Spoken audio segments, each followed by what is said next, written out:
The life of the Pokemon franchise, in my opinion, at least the video games, almost eerily parallels that of the gaming industry as a whole.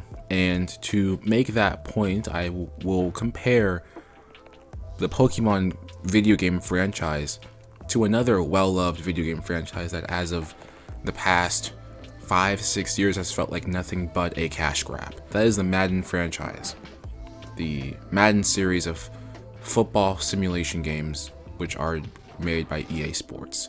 There are a shocking amount of similarities between these two franchises as a whole. To start with, they are both massive. Another similarity is that I think most people would argue that they both peaked in the 2000s and at best the very early 2010s. They both used to be series full of heart and series where each iteration improved significantly upon the last. And even in that case where there were improvements, previous games in the series still had merit and were still worth coming back to years and years after their release. However, that is no longer the case with either series. The Madden franchise, for the past a very long time, almost a decade at this point, really since Madden 13 on the PS3 and Xbox 360 consoles, the Madden franchise has been pretty much just a vehicle for Madden Ultimate Team. The franchise mode was gutted, and it's just lacked any and all of the soul that used to go into Madden games on a regular basis. The Pokemon series is very similar in that regard as well. Most Pokemon fans looking back realize that the peak of the series, while not knowing it at the time, quite realistically was Pokemon Black 2 and White 2. And what year were those games released? 2012. So the Pokemon series peaked right when the Madden series started to get really bad, which was in Madden 13. Now you're probably wondering, how do I know this? Well, one, I played both games religiously. Growing up as a kid, in my childhood, my early childhood especially, I was just the Pokemon guy. That's all I did in my free time. It's all I was either watching the show or I would be playing the games. When I had a lot of friends in elementary school that I was gathering around with, a lot of the discussion revolved around Pokemon. A lot of my knowledge revolved around Pokemon. So I was very intimate with Pokemon and its history and such.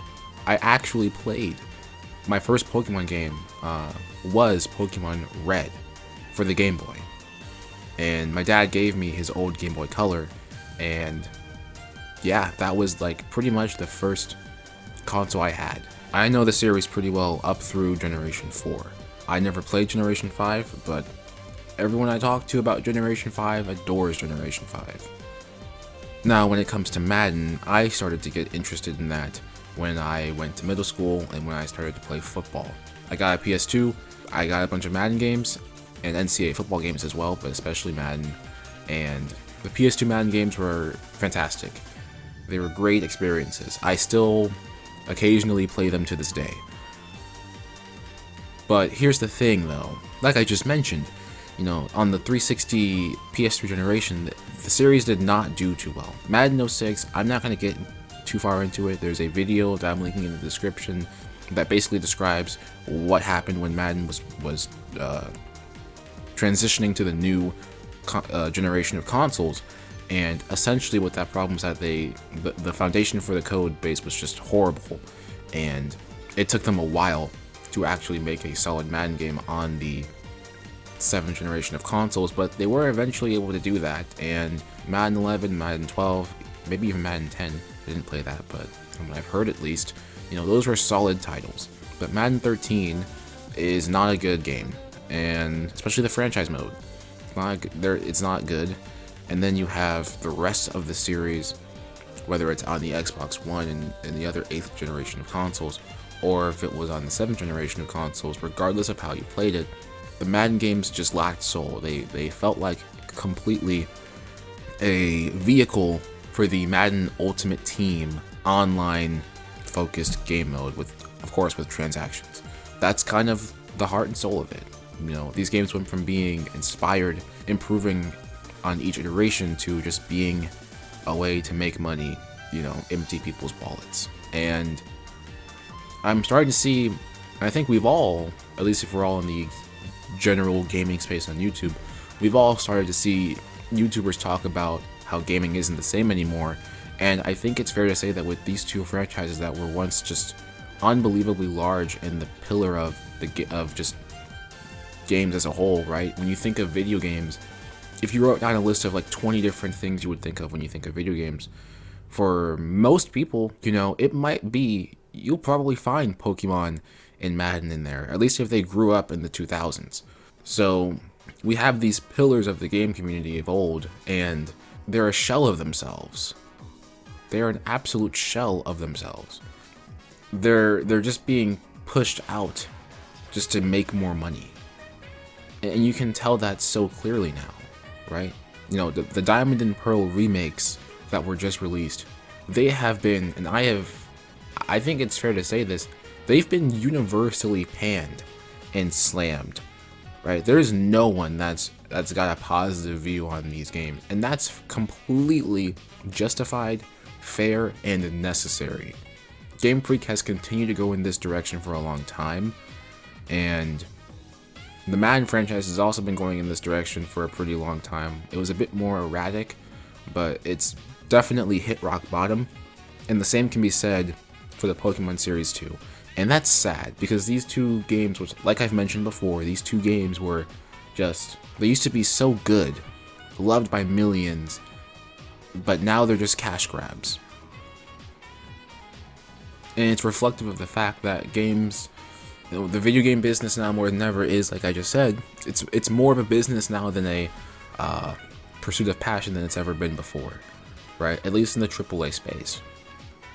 If you want to pursue gaming on a more authentic and intimate level, you either have to go into older games, which luckily there are a bajillion old games that you can play of an innumerable amount of different genres, if we're being honest. So we have that, and we also have the indie gaming space. I haven't went too far into the indie gaming space, but I do plan on doing that at some point in the future, just to see what's out there and see what I may possibly like. So I guess the point of the video is that Pokemon and Madden are kind of mirror images of each other in terms of their peak, their popularity, and their downfall, so to speak.